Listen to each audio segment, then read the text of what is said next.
Welcome back, everyone. This is episode 5 of Rig 7-2. My name is Patrick. My name is Toph. And you are watching the Oilers Fanatic. So, a very eventful first week for the Edmonton Oilers. The regular season is underway. Got it started off in style. 5-3 victory to open the season. If you guys have been following the channel this week, I had an amazing day with Tyson Dolany from Dolany TV. Brandon from Gillies TV was also there. Not sure if you guys are familiar with his channel. He also does Oilers videos as well. Chris, who invited me to Game 4 of last year's playoffs, came in. He got me a ticket for Game 1. So huge thanks to Chris. The four of us had a great time. Tyson ran into some ticket issues as we were getting in. But if you go over to his channel, he'll give you the full breakdown story over at Dolany TV. I won't rehash it all here again for you. But needless to say, met Dylan Holloway, Kevin Lowe, Tony Brower. It was just an amazing day. Have a full recap up in the channel if you haven't seen it yet. But Toph, wish you could have been there, man. It would have been an amazing time. It would have. We got to get you up for a game. Yeah. I would love to go to a game in Edmonton. I'll definitely be at the game in February in Columbus. I'm trying to get to the games. They're within a week of each other. There are 2 in Nashville. Hopefully I make it to those. Other than that, those are probably the live games that I'm going to hit this year.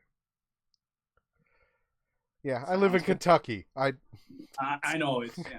Well, my wife was just saying, "Oh, well, you should get Toph to come to a game." I'm like, well, that's not the easiest thing to arrange. Yeah. Just not a quick little drive up the road or a little quick flight and you're there. Yep. But maybe one day. One day. We'll make it a future plan. So how was your week, Toph, since we've been talking here on the channel? It was great, and then I got COVID. And I was laid out for a while, but then we had opening day, and I made it through most of the game. COVID really wiped out. Yeah. Well, you had a valid excuse for not getting through the whole thing, but yeah, it started off really rocky. I think the 2 of the first 3 shots went in on Jack Campbell, but after that, Campbell was rock solid. He did give up another goal, I think, right away early in the second. Yep. But other than that, he made like huge save after huge save. He had a nice big open ice hit on I can't remember who he took down on Vancouver, but it was an awesome hit too. So I love goalie hits. Yeah. They had the soup chant going loud and proud in Rogers Place. He is already a fan favorite. I mean, how can you not like Jack Campbell? He's like one of the nicest guys, if not the nicest guy in the NHL. Came in, gave an amazing performance, and has a great nickname. Has a great nickname. Love Soup and Stew. Soup and Stew, Yes. Perfect nicknames. So. Yes, and I couldn't hear it on the broadcast, so that's good to know that in the building, Soup was going strong. Yeah, and actually, like on the big jumbotron, after he makes a big save or something, they have Campbell in the alphabet letters from the soup, and then it just got like red soup coming down the screen. So it's pretty awesome. Yeah, they do it up nice, good. And of course, the Connor McDavid hat trick delivers big. Team's down 3-0, 5-3 victory. Loved Evander Kane's little pass back to Connor. He had a wide open empty net. Could have got his first of the year. Yep. Nope. Passes it back. Lets Connor get the hat trick. So really classy move on Evander Kane's part. Absolutely. And not many people would call Evander Kane classy. And that hat trick has a really good story attached to it over on Tyson's channel on Dolany TV. Yeah, I don't want to tell it here because it's perfectly told on his channel there. Yeah. So go watch that video if you haven't. Yeah, I'll post a link to it at the end of this video if you haven't seen it. So yeah, definitely go check that out on Tyson's channel. It's a really, really touching video. So the one negative thing that I took away from that game was that once again the old Oilers habit that happened quite a bit last year of coming out slow is still there. All 3 of the Canucks goals were in the first couple minutes of a period. Yeah. And which the second period one, it was also a power play. So that makes it worse. But yeah, it's the coming out slow thing again. And the bright side is that seems like it should be something that's fairly easy to fix. Right? That's a talking kind of fix rather than a like we need to blow this thing up kind of fix. It should, but it was definitely something that was prevalent during the Dave Tippett regime, and then Woodcroft took over. It was still I think they got better at it if I recall, but it was still an issue, and definitely an issue in some of the games of the playoffs. And yeah, if they start that way against Calgary on Saturday, it could get ugly real fast. You just know the Flames are going to want to get off to a hot start, and the Oilers don't need to give them any help in that regard. Yeah, and yeah, if you give Huberdeau that opportunity right up front, he's gonna take it. Yeah, he will. But the opposite, the positive out of that is that other than those first couple of minutes of the first and the second, pretty darn good, pretty solid on both ends. Yeah, no, the second and the third were huge. Like the Oilers just weren't getting anything going. It took a couple power plays, and then their 5-on-5 game picked up after that as well, after they got the power play goals. And then Darnell Nurse, of course, the big shorthanded goal. Special teams were absolutely huge for the Oilers that night. So, but yeah, really, really memorable first game. Great way to start the year. And for sure, check out those videos, guys, if you haven't already. They're must-watches. And if you like Oilers-style hockey. It looks like we're going to get that this year, where the special teams are just fantastic. And then you kind of do this about half the time during 5-on-5. Yeah. Oh, that one power play goal, like boom, tick, tack, tack, tack, toe, boom, right in the goal. Like it's special between those guys. It really Absolutely. Is just it's a privilege to watch them just perform like that and get to watch these guys every day, every second day. But yeah, it's just amazing. Absolutely. So anyway, let's get into our first segment. As we always do, a weekly recap of what's happened in oil country called the Oilers This Week. So I'll start with the Oilers trade that happened. I think we were talking about on our last episode, Dmitry Samorukov and why am I forgetting Matthias Janmark was the other guy. They were both going on waivers. They both ended up clearing, as everybody knows. But the day after Samorukov cleared, he got traded to the St. Louis Blues for another prospect, centerman Klim Kostin. So I'm not going to go too in-depth into Kostin. He's a centerman. If he got onto the team right now, it would be in a fourth-line role. I don't think he's even a third-line center at this point. I believe he played around 40 to 50 games for the St. Louis Blues so far. Right now, he's having visa issues, so he can't even play for the Oilers. Mark Spector of Sportsnet said it would probably be 2 to 3 weeks. So it's been just about a week now since we got him. So probably in a couple weeks, there's a chance we could see Kostin. He's a $750,000 cap hit, so he would fit for the Oilers well that way. So he's definitely someone that could have an opportunity to get in on the team. So yeah, the cap issues are always the fun part, trying to figure out for the Oilers. So like I said, yeah, probably a fourth-line center. We could see him. He's down in Bakersfield right now, so if he has a strong start for the Condors, that will definitely boost his chances of getting up with the Oilers. Any thoughts on that trade, Toph? No, I know very little about Klim Kostin. It sounds like most people know very little about Klim Kostin. But we hope that works out. And if we got even value, then we're pretty set, right? I know how people feel about Samorukov, and we'll probably feel about the same about Kostin until he shows something for us. Yeah. Yeah, it was really just a case of like two guys getting a fresh start. Yep. I don't think he was going to get the opportunity in St. Louis. Samorukov didn't look like he was going to get the opportunity here. So I think it's just a fresh start for two guys, fresh opportunity. So yeah, we see how it goes. Could be something. Kostin could be a famous Oiler a year from now, or he could be the who is that guy we traded Dmitry Samorukov for? I don't even remember his name now.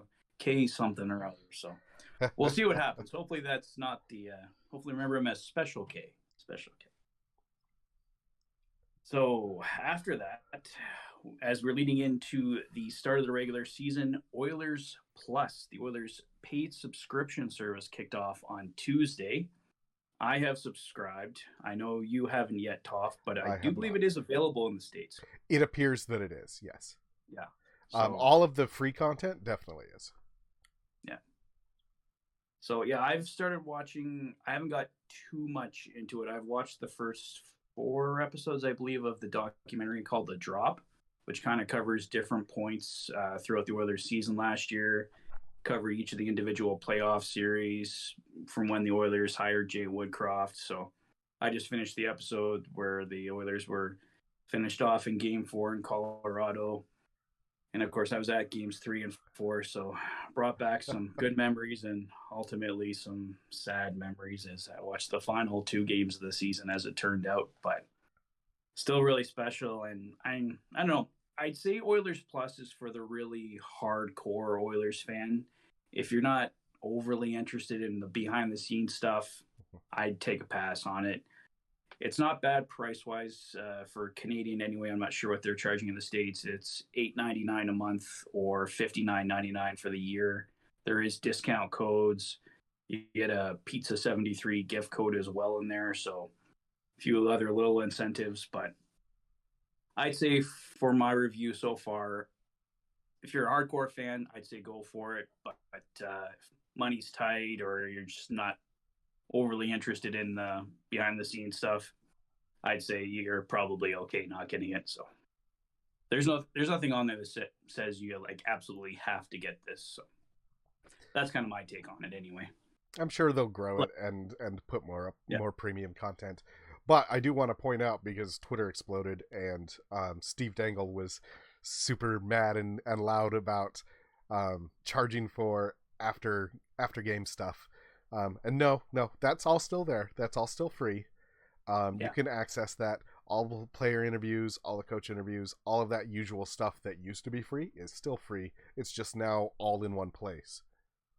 And And the Oilers are kind of the first team to do this, so they're going to take all the flack of what works, what didn't work, why are you charging for this, why are you charging for that. So, but like I said, from my point of view, at the end of the day, it's worthwhile if you're super hardcore, love that behind the scenes stuff. If you're kind of okay without it, then the post-game interviews are still always going to be there for you, the bare minimum stuff. So I would say you're probably okay not getting it. Next on my list was opening day with Dolly TV, but we've kind of already covered that off, I think. So like I said, check out those videos. Definitely must watches. Oilers huge 5-3 win to open the season. Connor McDavid hat trick.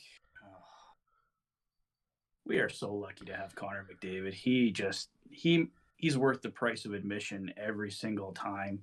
Like even it's an empty net goal, so it wasn't like anything amazing, but just see that place light up, the hats flying on the ice, and just a great moment. What did I hear today? Connor McDavid's currently on pace for 276 goals. I mean, obviously, it's something in that range anyway. Obviously, he's not going to, well, I shouldn't say he's not. He's unlikely to get 276 goals, but already on pace with that. One game in, he's already got 3 in the book. And the third one was the 700th, right? Yeah. Actually, I think second one was the second one. I think the second one was a 700, so he's actually at 701 points. Yeah. 701. 701. I might have that mixed up. It might have just been the third goal was 700, but he's either 700 or 701. Either way, he's reached 700 points, which is absolutely incredible.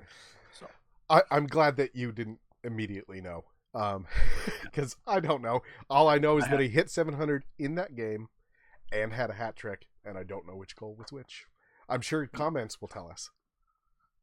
To be honest, it was an amazing day. Had a few of these, and which one was 700. I know we got there. I'd have to look back on the notes just to remember which one. But yeah. So, next up on my list, Kyler Yamamoto and Warren Foegele. They were back on the ice, and speculation from Bob Stauffer of Oilers Now is that we will see both guys back in the lineup against the Calgary Flames tomorrow night, or tonight, I guess, whenever you're watching this. It's going to go up on Saturday morning, so I guess they're going to play in Calgary tonight. But as we recorded, it's tomorrow. So, yeah, it'd be great to have both those guys back. Sure. Speculation is it's going to be 11-7 lineup for the Oilers, so I imagine they drop Brad Malone and go with McLeod Ryan.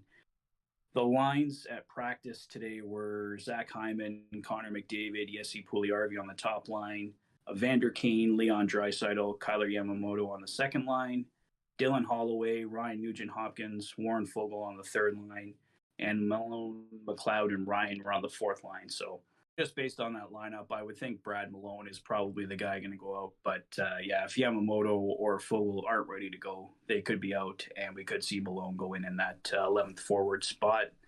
Philip Broberg, as of this recording, is back up with the team, and Devon Shore was sent down. So this lineup could change for tomorrow. Devon Shore could come back. I have this feeling, a lot of people obviously share it as well, we're probably going to see Marcus Niemelainen come up tomorrow because the Oilers could really use his toughness against the Flames. So we'll see what happens as you're watching this. There could be changes happening. So as of Friday evening, this is how it looked, but Saturday morning could bring a completely, well, slightly, not I should say completely, but slightly different lineup for the Edmonton Oilers. Any thoughts on that, Toph, on who you'd want to see? So it's definitely going to get chippy tomorrow night. It might be chippy like off the drop. So having Niemelainen there to get chippy, that might be good. Also have a second person to get chippy because we don't want Nurse to get super, super chippy because he's already on the radar for fines and penalties. Yeah, that would be good. Yeah. Well, as I said in my video the other day, I think he can handle the $5,000 fine. I think that's what he made him like 3 minutes one game, so he'll be okay. Yeah, but we can spread around the chippiness. We can, yes. There's plenty of Flames to punch. And I know one in particular they're definitely going to want to punch. Mr. Nazem Kadri. I can see, especially after what Vander Kane putting him in the boards against Colorado last year. So I have a feeling Mr. Kane and Mr. Kadri are going to have a few words tomorrow night. Probably more than once, and I don't know if anyone's putting bets down on one of them getting ejected from the hockey game tomorrow. They might both get thrown out. Yeah, they both have history of that happening to them. Yeah, Kadri likes to do it in the playoffs when it really matters, but we'll see what happens there. Yeah, I was a little bit sad last year, or I guess earlier this year, when Tkachuk got traded, because I'm like, oh man, who am I gonna hate now? Because I hate Tkachuk. But then they traded for Kadri, and I'm like, cool, all right, new most hated, all right. Sold. So yeah, guys, keep an eye out this morning as you're watching this. We could see Marcus Niemelainen. I could see Devon Shore coming back up too. Could see Brad Malone going down in his place. So Brad Malone might not even factor into this lineup at all. So we shall see what happens there. But that's kind of what you can expect for tomorrow night's game against the Calgary Flames. It's a shame the Oilers only play the Flames 3 times during the regular season. I have a funny feeling they're going to meet again in the playoffs. And yeah, Flames looked good against Colorado in their first game too. So it will not be, it will not be an easy game for the Oilers. That's for sure. But it should be fun. Yeah. Oh, it's going to be fun. Yeah. Everyone loves the Battle of Alberta. It's going to be good. And one final note, and then Toph is going to take us into some Battle of Alberta stuff for you guys. Just wanted to mention as well, Duncan Keith, his hiring became official today. The Oilers releasing a statement. He has been hired as an Oilers player development consultant. There were other bunch of hires as well, some scouts and stuff. I think there was like 5, 6, or 7 hires there. I'll let you guys go to the official website and read up on all those. I could read them off to you, but I'm not familiar with most of those people, so I really wouldn't have much to add to the discussion. Duncan Keith's really the only guy I can talk about. So, but there was other people hired as scouts and a few other things there. So, if you're interested in hearing about all the hires, just head over to the Oilers official website. They got the full breakdown there for you. I won't just repeat what's there and have nothing really to add to it for you guys. So, head on over there. What do you think about the Duncan Keith hiring, Toph? I was unaware that it was not official. Yeah. So, yeah. I mean, we've already talked a little bit about it a couple episodes back. I'm all for it. Sounds great, and I know that everybody in the organization loves Duncan Keith, and if that's true, then it's a great fit. Yeah, no, he was a really popular teammate. Everybody wanted him to come back. He didn't retire because they were trying to push him out or anything like that. Right. It ended up working out well for the Oilers to free up that cap space, but if Duncan Keith had wanted to play that one more season on his contract, he would have been happily welcomed back by management and his teammates. And Norris Trophy winner, Stanley Cup winner. Can't really complain about a guy like that mentoring you and helping to develop your players. So I think it's a great hire. Nice to hear it's finally official, because I was wondering about that, because like Jay Woodcroft came out and said they were hiring him. I believe Ken Holland mentioned it a few times as well, but there hadn't been an official announcement. So we're kind of wondering, like, well, the season started. Is he hired or is he not? So we now have official confirmation after day one. He was at the game in Game 1 at Rogers Place. So Duncan Keith is officially back with the Oilers as a player development consultant. And with that kind of wraps up the Oilers this week. So, Toph, I will hand it off to you for history and fun facts. All right. So, tonight is the Battle of Alberta, the first of the 2022-2023 season. Quick rundown of the history of the Battle of Alberta in numbers. So, if you don't remember last year, they split their regular season series 2 wins apiece. So there's 4 games. Each of them won 2, and they both won at home. So both of the games at Edmonton, the Oilers won. Both of the games in Calgary, the Flames won. But, of course, we all remember that in the playoffs, the Flames only got 1 out of 5. So, all-time, Edmonton is 111, 121, 19 ties, and 9 overtime losses. Calgary is 130 and 105, 19 ties, 6 overtime losses. And it took me a minute while I was looking at those to figure out with my weird COVID brain why they didn't match. It's because of the overtime losses counting as wins for the other team. Yeah, so if you're confused, now you're not. Goals for and against. Actually, Calgary is ahead in that, which I was surprised of because of the 80s history of just winning 9-0. So goals for and against, Edmonton's got 850 goals, and Calgary's got 897 goals. So that's a significant difference, and that surprised me. At home, Edmonton has a winning record, though. So overall record is 111, 121. But at home, it's 65, 48, 10, and 7. So Edmonton's much better at home.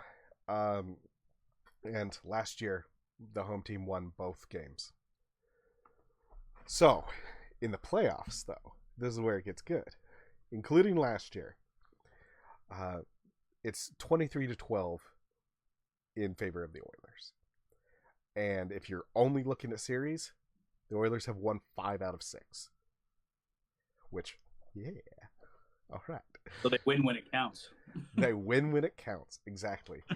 And the goals for and against, Edmonton has 157 against Calgary's 116. So it gets basically reversed, the ratio there. So that's fun stuff. Yeah. This year they face each other 3 times starting today. October 14th in Edmonton. It's the only Battle of Alberta in Edmonton this year until the playoffs. Yeah. And then they're back in Calgary on October 29th, so almost exactly 2 weeks later. And then there's a big gap until December 27th, another game in Calgary, and then that's it for the year.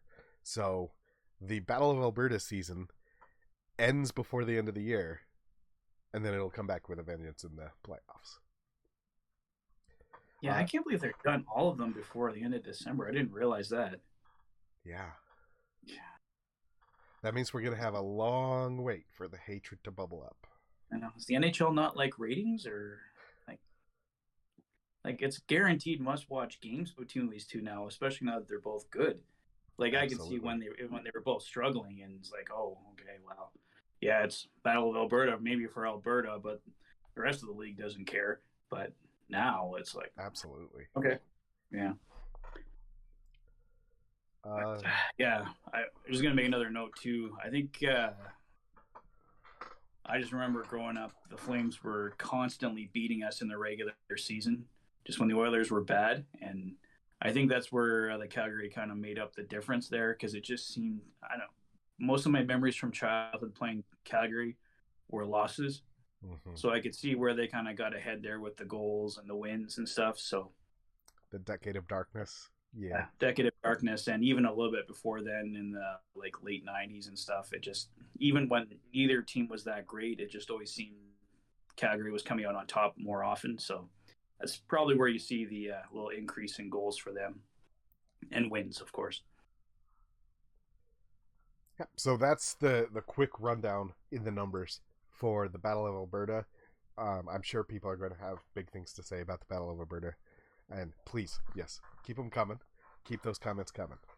And speaking of comments, let's get into the comments from last week.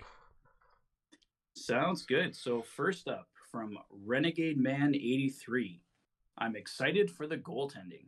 Jack Campbell and Stuart Skinner were solid. I'm just hoping Campbell can be consistent, and Skinner should play 35 to 40 games if needed. They just need to upgrade on defense. Renegade, I share your enthusiasm. I love our goaltending tandem of Soup and Stew, Campbell and Skinner. I don't know if Skinner's going to end up playing up to 40 games. I'd say something more, maybe 35. I think probably a little less than that. We'll see how the health goes of both Jack Campbell and Stuart Skinner. Yeah. Campbell does have a bit of an injury history, so if he does go down, then yeah, we could definitely see Skinner play more often than that. And they do have a capable number 3 in Calvin Pickard to call up if Skinner needs to take the reins for a while. But that's obviously not a scenario we want to see. But if it does happen, then at least we have that backup. Defense, I agree. I think the Oilers will add somebody at the trade deadline. We're not going to see anything right away, I don't think. Elliot Freeman brought up John Klingberg, who signed with Anaheim. He's on a 1-year, $7 million deal, so the Oilers will have to probably get Anaheim to hold back some money and move another contract to Anaheim to make that work. But if he ends up being the guy, but obviously could very easily be somebody else. Carson Soucy in Seattle is another guy I have a lot of time for. He can play both the left and the right side, so that kind of versatility would be absolutely amazing for the Oilers come playoff time. So if we're picking guys, I really like Carson Soucy, and I think he'd be one of the easier guys to fit in cap-wise. But John Klingberg would also be great. Any thoughts on that, Toph? Yeah, so I really think that we have the defensive talent. I think they just need to do what they need to do. Because there's so often that when something goes very wrong on defense, you can see what happened. And it was just someone blew where they were supposed to be. Someone skated way out of space. I think that most of the time we have the talent to shut most teams down. We just haven't. And I keep saying we. I should really stop doing that. I do that all the time too. Yeah. I think a lot of fans do, yeah. I think the Oilers have the talent. Yeah. Adding people, especially at the deadline, that would be great. But I think that getting people in the right place, especially up until the trade deadline, is going to be the key for making that defense hold up their end for soup and stew. And as for Skinner playing 35 to 40, I kind of hope not. I love Skinner, but 35 to 40 means that Campbell's hurt. Something or not. Yeah, something in the like 30, 35 should be like balance. If you're going for balance, 30 to 35 is probably balance. Anything over 35 means Campbell went down. And I hope not. No. Yeah. That would not be good. Of course, Skinner could also just get a real hot hand and tip it. God damn it. Sorry. Woodcroft. Yeah. Who's the tippet you speak of? Yeah. But Skinner could just get a real hot hand, and Woodcroft could go, "Yeah, Skinner, you're doing it until you're not doing it anymore." Yeah. That would be the positive way to get to 35 games. Is 35 real hot games. Yeah, that would be good. Although Campbell's making $5 million, so I hope he's not relegated to backup duty in the first year of that. Yeah. And then we've got one from Sean Francis. Another great podcast. Can't wait for the regular season to begin. Looking forward to see the boys back in action. And that includes Jesse. So, we're continuing our Jesse Puljujärvi Love Fest. Every week, we're going to have at least one positive comment. I hope. And I think he'll get better at finishing this year if given the chance. The key is for Jesse to play with confidence. And yeah, totally agree.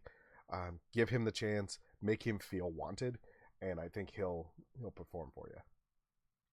Yeah, I was reading an article Sportsnet's Mark Spector did with Evander Kane today, and he said he's really been on Jesse Puljujärvi about finishing his checks. He's telling Jesse, like, you got this big body, like, use it. Don't, because I think Jesse still, like, he does his checks and everything, but he can still be a little bit timid, and Evander Kane's trying to get that little bit of anger in him, because there's another level, like we know there's another level that Jesse Puljujärvi can get to. Yep. And if he can find a way to get there with some toughness, finishing some plays, he could turn into a really amazing player. And I hope he's listening to Kane, taking notes, and I'd love to see that player emerge this season. So yeah, and really that could go for the entire team. Yeah, exactly. My brother, who's a Blue Jackets fan, we all know this, watches the Oilers and thinks they're a little bit fancy. And yeah, they're a little bit fancy a lot of the time, especially when things just aren't going their way. You can watch them try to set things up and just not go for it, and not hit those or finish those checks, not finish the rushes. And yeah, I think finishing is a something that the whole team needs to work on. But yes, I've heard that Finnish hockey is much less about that, and that's one of the big stumbling blocks for Finnish players, is they're just not used to slamming into people and then skating away, right? Yeah, and because he's got the build, he's got the frame, he's got the skill to be an amazing power forward. So absolutely, he just got to get that power part figured out, and he could be very difficult to stop. Absolutely. So next up is from Ganja Boss. Being an Oilers fan, the Oilers D is brutal. Nurse and his 9.5 will haunt us. CC is good. Broberg needs more time rather have Nemo up over him. Well, I think you are going to get your wish on that front. Broberg remains up with the team, but like I said, I'll be pretty shocked if by the time everyone's watching this, that Markus Niemelainen isn't up with the team and playing. But even if he isn't up tomorrow for whatever reason, I don't think it's going to be long before we see Niemelainen, because I think they want to have Broberg down in Bakersfield at least for a while. get his confidence back up, because ideally he's playing in the number 7 spot right now. Well, ideally they want him in the top 6, and he's playing in the number 7 spot right now if he's on the team. So that doesn't really help Broberg. It's better for him playing in Bakersfield, getting more minutes and developing that way. So I imagine Broberg will be full-time with the Oilers at some point this year, and I'd like to see Marcus Niemelainen be up with the team as well, just because he offers that physicality element. But we'll see what happens there. Yeah, a lot of people have a problem with Darnell Nurse's. It's not quite as bad as you said, 9.5, but 9.25. It's not too far off from there. Yep. And yeah, it's a big contract. There's no two ways about it. That's definitely more money than I would wanted to give Darnell Nurse. But that's really a circumstance of when he signed the contract. Other defensemen were signing that, and the Oilers bridged him twice. If they had gotten the longer-term contract done a few years ago, they didn't have the cap space to do it at that point, but that really would have been the ideal time, because, I mean, really, I'd say the most Darnell Nurse really should be earning right now is probably around $7 million, because that means the Oilers would have got him on a longer-term contract a few years ago, and I don't think many people would have a problem with him making around $7 million. But $9.25 million, don't get me wrong, I love Nurse. He's a great defenseman, but I don't, at least right now, he's had one amazing season, really, the shortened pandemic season there. But yeah, he's not a $9.25 million defenseman. He's a very good defenseman, and he's a number 1 defenseman for the Oilers, but I don't think he's a $9.25 million defenseman. So I'll agree with you on points there. Yeah. And that contract will get better. Because the cap will go up.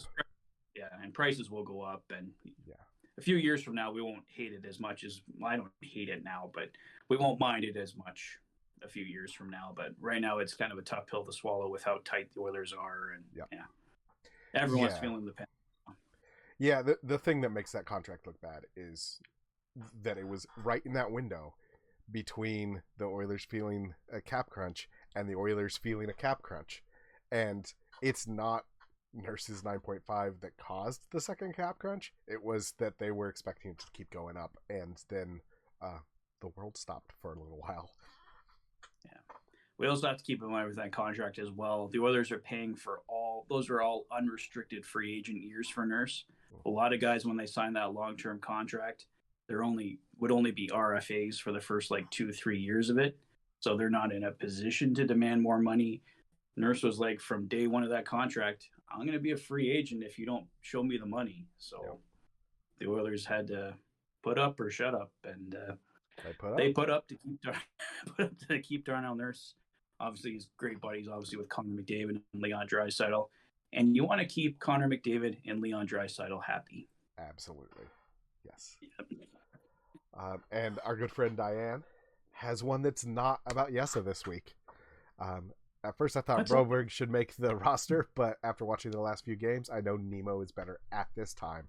And yeah, we agree from what we've seen.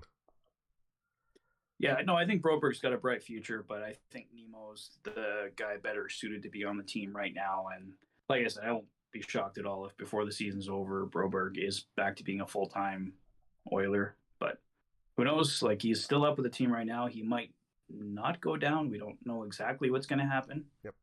So.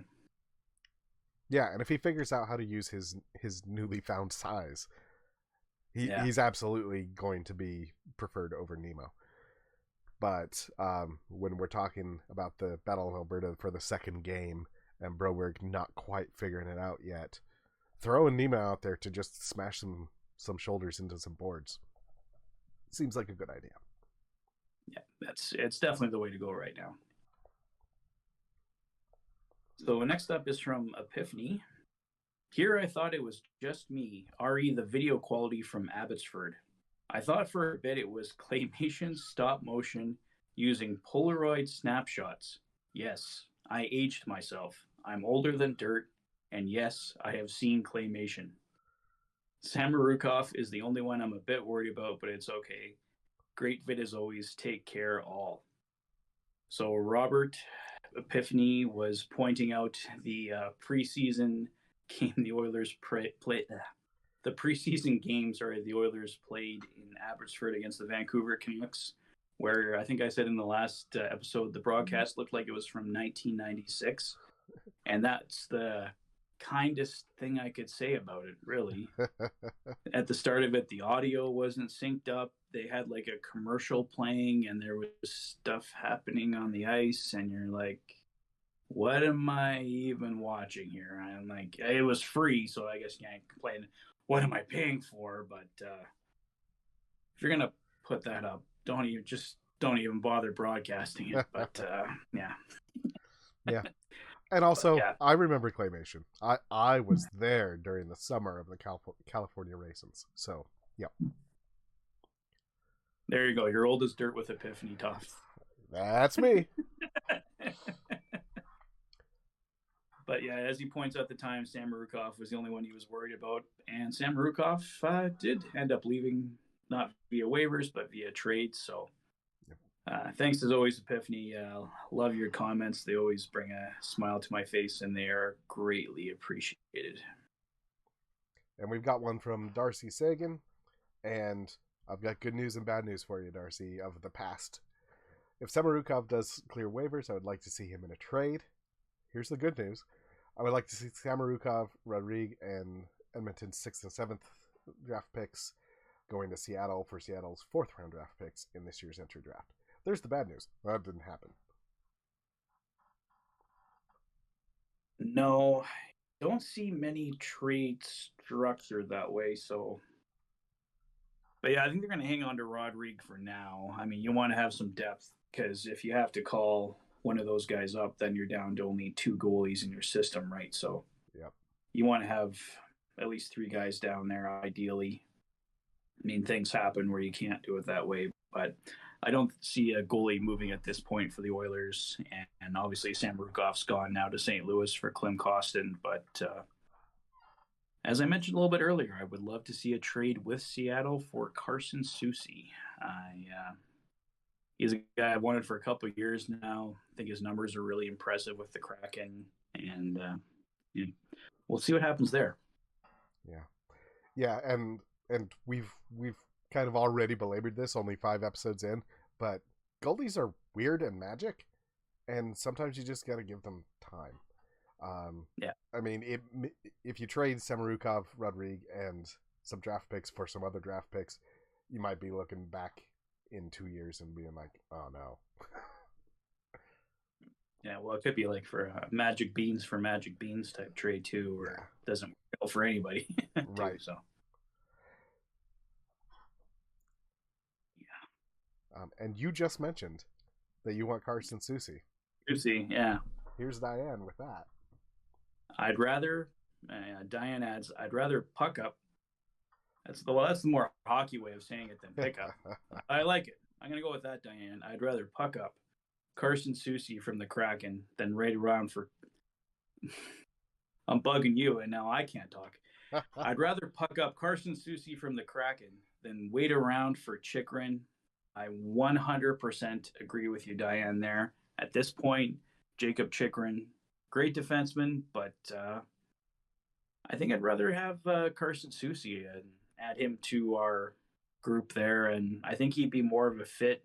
I would certainly take Jacob Chychrun. I'm not saying, like I said, I'm not saying he's not a good defenseman, and don't come after me in the comments saying, oh, you don't want Jacob Chychrun. I would certainly take Jacob Chychrun, but I think cap-wise, fit-wise, Carson Soucy would be a better fit with the Oilers right now. And we've also seen that hockey is weird, and that narratives matter, and how people think about things matters. And Carson Soucy is a nice little pickup for the Oilers that'll improve the team. And Chychrun is, they did it again. They've got this another star, and then things blow up, and pressure gets that's unwanted pressure. I think Carson Soucy would be a nice little pickup, and I think everyone else would agree with that. Where Chychrun might be something that just really changes an attitude within the team and maybe isn't a great fit. I'm not arguing against Chychrun. I'm arguing against what the media would say about Chychrun. Mm-hmm. Another thing too, as I said, like with the versatility, say you wanted to, I'm not saying the Oilers should do this, but say you wanted to move out of Tyson Barrie, clear a little bit of cap space. Carson Soucy's $2.75 million. Tyson Barrie's $4.5 million. Soucy can step in and do what Barrie does, and you freed up around $2 million there. Come trade deadline, $2 million goes a long way. So, yeah, another thing to keep in mind there. Jacob Chikrin's strictly left side. Carson Soucy can play either side. Gives the Oilers a lot more options, in my opinion, anyway. And there's that small chance that would actually work for the Kraken as well. A Barrie for Soucy plus deal. It doesn't even necessarily have to be a Barrie for Soucy trade. Like Barrie could go somewhere else, but then you have, if you trade Barrie here, then you replace him with Carson Soucy. But yeah, like Barrie to Montreal is the one I hear the most about, because Montreal apparently Montreal does need a power play quarterback for their power play. I heard today on the radio they got Chris Weidman, a guy who wasn't even in the NHL a year ago, veteran defenseman running their power play. You can do a lot better than Chris Weidman, and Tyson Barrie would certainly be that guy. So, yeah, like I said, there's opportunity there to be had, but we shall see what happens. I don't think it's going to be anytime soon. These would be changes you would see around the trade deadline. So, our questions this week for our faithful commenters and viewers are: what is your favorite Battle of Alberta memory or happening, or least favorite, because those are interesting as well? And again, what are you looking forward to most this season? That was our question last week. Now that we're 2 games into it, by the time you reply, what are you looking forward to? Well, I'll tell you mine. It's Game 5 last year. I mean, there's nothing that can top that. Connor McDavid getting that Game 5 overtime winning goal. I don't know if I've ever been happier as an Oilers fan, so that's definitely my favorite Battle of Alberta memory. Another good one a few years back when Ryan Nugent-Hopkins had a fight with Sean Monahan, and just seeing Nuge step up and have a fight, so that was really cool. So I don't know, what's your favorite memory so far there, Toph, in your short stint as an Oilers fan so far? I'm thinking that it is... So, that overtime goal, Game 5 last year, is a fantastic one. And yeah, that moment when I look up and I go, "Oh, we're going to the Western Final." That is a really good one. But I love goalies. And the Smith-Talbot fight. Oh, yes. That was a beautiful moment. Watching, I think it was Nurse point up, and it was like, he's over there waiting for you, and Smith just at center of ice going, "Come on." That moment, oh man, that's one of the few moments that I've actually gone and found the video of to watch and rewatch. And watching Steve Dangle actually narrate that moment makes it even better. And yeah, so that one really sticks out to me. Oh, totally. I wasn't even thinking about I loved that game. That was such an epic game. I think the Cassie Campbell, the Flames commenter in the second period, it's like, "Oh, the Flames got this one. They're going to take this game over." Oh, I don't think so. Yeah. I don't think so. Yeah, that was, I can't believe that one didn't jump up. I think just it probably would have if they hadn't played that playoff round last year, just because that's obviously the most recent memory and recency bias there. But it definitely is my favorite memory, the Game 5 overtime winning goal. But that goalie fight was definitely up there. I'm glad you brought that up, because that would have been a crime if we didn't mention that. That was incredible. And that entire game was absurd. And then it culminated with that. That game is also the birth of my hatred for Tkachuk. Didn't like him before. That game, we just kept poking at Zach Kassian in the most turtly little, mean little ice goblin kind of way. That all happened in that same game. And yeah, that was an amazing game. That was really, really fun to watch. It was also an absolute disaster, and in all the best ways. So by the time we record our next episode, the Battle of Alberta will have happened. So, Yeah.